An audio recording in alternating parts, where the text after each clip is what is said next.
64 കോടി ജനങ്ങൾ വന്ന യു പിയിലെ കുംഭമേള കഴിഞ്ഞു. പക്ഷേ കേരളത്തിലെ സിന്ധു സൂര്യകുമാറിന്റെ കുംഭമേള തുടങ്ങിയിട്ടേ ഉള്ളൂ. സിന്ധു ഇപ്പോൾ എയറിലാണ്. എയറിലെന്ന് പറഞ്ഞാൽ ഈ അടുത്ത കാലത്തൊന്നും താഴെ വരുന്ന തരത്തിലുള്ള എയറിലല്ല. നമുക്കറിയാം ഇടയ്ക്ക് റഹീമൊക്കെ എയറിൽ പോകുന്നത്, മുഹമ്മദ് റിയാസ്, റഹീം, പിന്നെ ചിന്തോ ജെറോം, ബിന്ദു ഇവരൊക്കെ ഇടയ്ക്കിടയ്ക്ക് ഏറിപ്പോവും. പക്ഷേ അധിക കാലം അവിടെ നിൽക്കില്ല, കുറച്ച് കഴിയുമ്പോൾ ഇങ്ങനെ തിരിച്ചു വരും. പക്ഷേ സിന്ധു സൂര്യകുമാർ ഈ അടുത്ത കാലത്തൊന്നും താഴെ വരില്ല എന്നാണ് തോന്നുന്നത്. കാരണം ജാതി മത ഭേദമന്യേ എല്ലാ ആളുകളും സിന്ധുവിനെ പുറഞ്ചം തെറി വിളിക്കുകയാണ്. അതായത് കുംഭമേള എന്ന് പറയുമ്പോൾ കുംഭമേളയിൽ യു പിയിൽ പോവാത്ത സിന്ധു സൂര്യകുമാറിന് എന്താണ് ഇത്ര ചൊറിച്ചിൽ? സിന്ധു സൂര്യകുമാറിന് എന്താണ് ഇത്ര പ്രശ്നം? കുംഭമേളയെക്കുറിച്ച് പറയുമ്പോൾ കേരളത്തിലെ BJP വളരുന്നു എന്ന സിന്ധു സൂര്യകുമാറിനെ അറിയുമ്പോൾ എന്താണ് ഇത്ര ചൊറിച്ചിൽ? കേരളത്തിലെ CPM കോൺഗ്രസോ വളരുന്നു എന്ന് പറയുമ്പോൾ സിന്ധുവിന് എന്തിനാണ് ഇത്ര ആഹ്ലാദവും ഇത്ര സന്തോഷവും?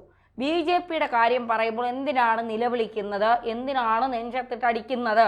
ഇത് സിന്ധു സൂര്യകുമാർ ഇന്നും ഇന്നലെയും തുടങ്ങിയതല്ല.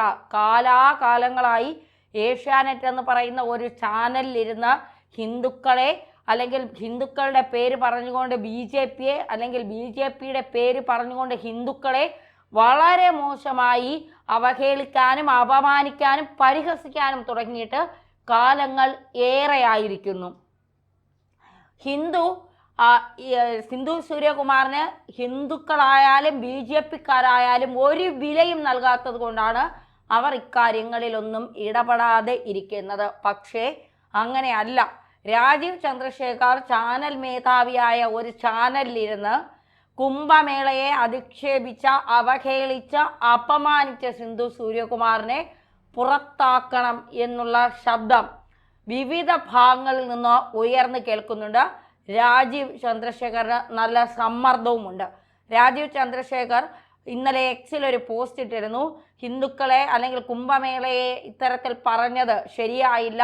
ചാനലിന് അങ്ങനെ എന്തെങ്കിലും ഒരു നിലപാടുണ്ടെങ്കിൽ ഇനി അത് ശ്രദ്ധിച്ച് മുന്നോട്ട് പോകണം, ഇത്തരത്തിൽ കാര്യങ്ങൾ ഇനി നടക്കരുത് എന്നൊക്കെ പറഞ്ഞുകൊണ്ട് രാജീവ് ചന്ദ്രശേഖർ ഇതൊക്കെ പറയുമ്പോൾ ഒരു മാപ്പ് പോലും പറയാൻ രാജീവ് ചന്ദ്രശേഖർ തയ്യാറായില്ല എന്നുള്ളതാണ്. ഒരു ഖേദപ്രകടനം പോലും കേരളത്തിലെ ഹിന്ദുക്കളോടോ കുംഭമേളയിൽ പങ്കെടുത്ത ആളുകളോടോ പറയാനുള്ള മാന്യത പോലും രാജീവ് ചന്ദ്രശേഖർ കാണിച്ചില്ല എന്നുള്ളതാണ്.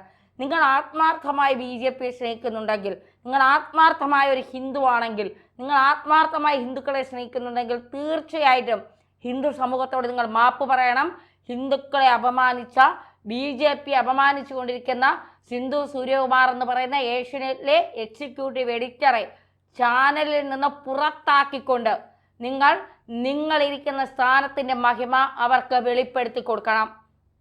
ഇന്ത്യൻ പ്രധാനമന്ത്രിക്ക് എന്തും പറയാം, ഉത്തർപ്രദേശ് മുഖ്യമന്ത്രിയെ എന്തും പറയാം, കേരളത്തിലെ BJP നേതാക്കളെ കുറിച്ച് എന്തും പറയാം, ഇന്ത്യ ഭരിക്കുന്ന RSSനെ കുറിച്ച് അല്ലെങ്കിൽ ഇന്ത്യയിലുള്ള RSS എന്ന് പറയുന്ന RSSന്റെ നേതാക്കളെ കുറിച്ച് എന്തും പറയാം. സിന്ധുവിനോട് ചോദിക്കാൻ ആരുമില്ല എന്നുള്ള സിന്ധു സൂര്യകുമാറിൻ്റെ ധാർഷ്ട്യവും അഹങ്കാരവും തൻ്റെ ഇടവുമാണ് ഇവിടെ പ്രതിഫലിക്കുന്നത്. ഒരു മാധ്യമ പ്രവർത്തകയാണെന്നുള്ള ബോധം പോലും മറന്നുകൊണ്ടാണ് സിന്ധു സൂര്യകുമാർ കവർ സ്റ്റോറി എന്ന് പറയുന്ന ഞായറാഴ്ചകളിൽ അവതരിപ്പിക്കുന്ന പ്രോഗ്രാമിൽ പലപ്പോഴും അവർ സ്ക്രിപ്റ്റ് തയ്യാറാക്കുന്നത്. അവർ തന്നെയാണോ തയ്യാറാക്കുന്നത്, മറ്റാരെങ്കിലും അവർക്ക് എഴുതി കൊടുക്കുന്നതാണോ എന്ന് അന്വേഷിക്കേണ്ടിയിരിക്കുന്നു. മറ്റാരുടെയൊക്കെയോ അജണ്ട അത് നടപ്പാക്കാനായാണ് സിന്ധു സൂര്യകുമാർ ഏഷ്യാനെറ്റിൽ ഇരുന്നു കൊണ്ട് മാധ്യമ പ്രവർത്തനം ചെയ്യുന്നത്. ഒരു മാധ്യമ പ്രവർത്തക എന്ന രീതിയിൽ അവരെ വിമർശിക്കാൻ എനിക്ക് കഴിയില്ല എന്നുള്ളതല്ല. ഒരു മാധ്യമ പ്രവർത്തക എന്ന രീതിയിൽ എൻ്റെ വർഗത്തിലുള്ള ഒരാൾ തെറ്റ് ചെയ്താൽ ഞാനത് അവരെ തിരുത്തിപ്പിക്കുക എന്നുള്ളതാണ് എൻ്റെ കടമ. എത്ര വലിയ സെലിബ്രിറ്റി മാധ്യമ പ്രവർത്തകയാണെങ്കിലും മാധ്യമ പ്രവർത്തനം എല്ലാം ഒന്ന് തന്നെയാണ്. അത് പേരുകൾ മാറുമ്പോഴുള്ള സെലിബ്രിറ്റികൾ മാത്രമേ ഉള്ളൂ. ഏഷ്യാനെറ്റ്, മനോരമ, മാതൃഭൂമി, റിപ്പോർട്ടർ എന്നൊക്കെ പറയുമ്പോൾ ഉണ്ടാകുന്ന ഈ പണക്കാരനും പാവപ്പെട്ടവനും എന്ന് പറയുന്നത് പോലെ യൂട്യൂബർമാരെല്ലാം ഒന്നിനും കൊള്ളാത്തവരാണ് എന്ന് ചിന്തിക്കുന്ന ഇവരെ പോലുള്ള കുറേ ആളുകളുണ്ട്. പക്ഷേ ഇപ്പോൾ ജനങ്ങളെല്ലാം യൂട്യൂബിലേക്ക് മാറുന്ന കാലഘട്ടമാണ്. സത്യസന്ധമായ യൂട്യൂബ് ചാനലുകളെ അവർ നെഞ്ചോട് സ്നേഹിച്ചു തുടങ്ങി എന്നതിൻ്റെ ഏറ്റവും വലിയ ഉദാഹരണമാണ് മീഡിയ മലയാളം എന്ന് ധൈര്യപൂർവ്വം പറയാൻ കഴിയും. കാരണം ഞങ്ങളിടുന്ന ഓരോ വാർത്തകളും ജനങ്ങൾ സ്നേഹിക്കുന്നുണ്ട്, ജനങ്ങൾ കേൾക്കുന്നുണ്ട്, വിമർശിക്കേണ്ടടുത്ത് വിമർശിക്കുന്നുണ്ട്. ആ വിമർശനം കൃത്യമായി ഞങ്ങൾ ഉൾക്കൊള്ളുന്നുണ്ട്. അവർ പറയുന്ന കാര്യങ്ങൾ തിരുത്തപ്പെടേണ്ടതാണെങ്കിൽ ഞങ്ങൾ തിരുത്തുക തന്നെ ചെയ്യും.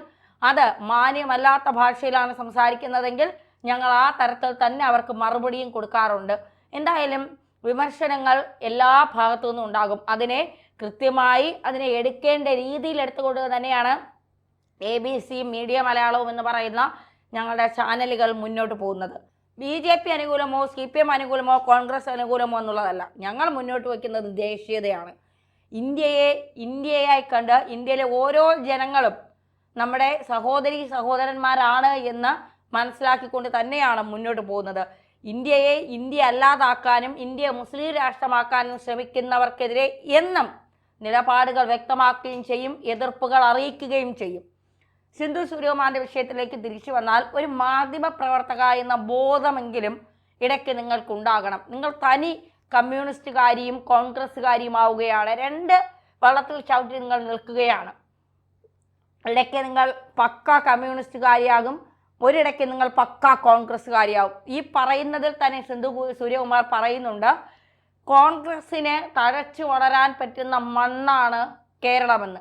ശരിയാണ്, എല്ലാ പാർട്ടികൾക്കും തഴച്ചു വളരാൻ പറ്റുന്ന മണ്ണാണ് കേരളമെന്ന് പറയുന്നത്. അതുകൊണ്ടാണല്ലോ നിങ്ങൾ BJPയെ ഭയക്കുന്നത്. BJP വളർന്നു വരുന്നു, BJP വോട്ടിംഗ് ഷെയർ കൂടുന്നു, BJP വലിയ രീതിയിൽ ആളുകൾക്കിടയിൽ അംഗീകരിക്കപ്പെടുന്നു എന്നുള്ളതാണല്ലോ സിന്ധു സൂര്യകുമാറിനെ പോലെ ഇടതുപക്ഷ ചിന്താഗതി മനസ്സിൽ സൂക്ഷിക്കുന്ന ആളുകളുടെ ഭയം എന്ന് പറയുന്നത്.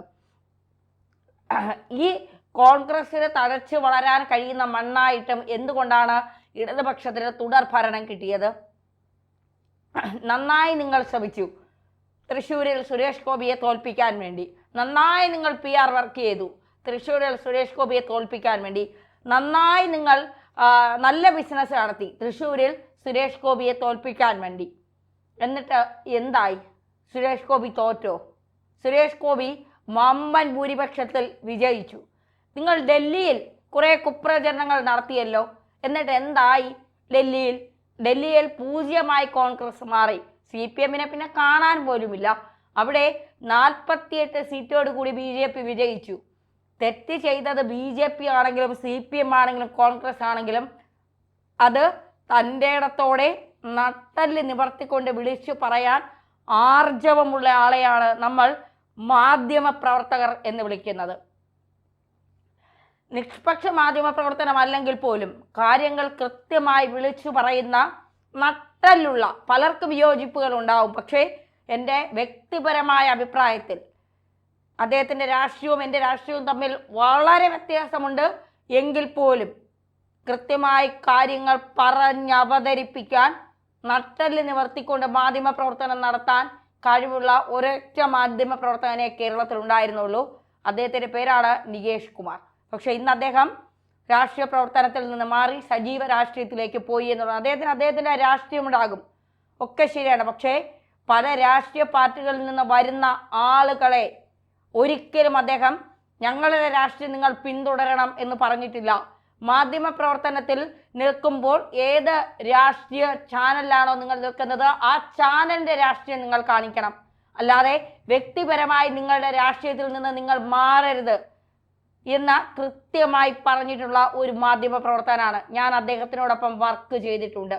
എൻ്റെ രാഷ്ട്രീയവുമായി ഒരു തരത്തിലും ബന്ധപ്പെട്ട് പോകാൻ കഴിയാത്ത ഒരു ചാനലായിരുന്നു റിപ്പോർട്ടർ. ഞാൻ റിപ്പോർട്ടറിൽ ജോലിക്ക് കയറിയപ്പോൾ എൻ്റെ രാഷ്ട്രീയം ചോദിച്ചിട്ട് അദ്ദേഹം എന്നോട് പറഞ്ഞ പാഠം ഇതാണ്. ഇന്നും ഞാനത് എൻ്റെ ഒരു ഗുരു പറയുന്ന തരത്തിൽ ഞാനത് ഉൾക്കൊണ്ടുകൊണ്ട് തന്നെയാണ് മുന്നോട്ട് പോകുന്നത്. നികേഷ് കുമാറിനോട് വിയോജിപ്പുള്ള 100, 200, 1000, 10,000 കാണാം. പക്ഷേ അദ്ദേഹം പറഞ്ഞ ഒരു വാക്ക്, നിങ്ങൾ നിൽക്കുന്ന ചാനലിൻ്റെ രാഷ്ട്രീയം പറയണം, നിങ്ങളുടെ രാഷ്ട്രീയം ഒരിക്കലും അതിലേക്ക് നിങ്ങൾ കൊണ്ടുവരരുത്. സിന്ധു സൂര്യകുമാറിനോട് പറയാൻ അത് മാത്രമേ ഉള്ളൂ.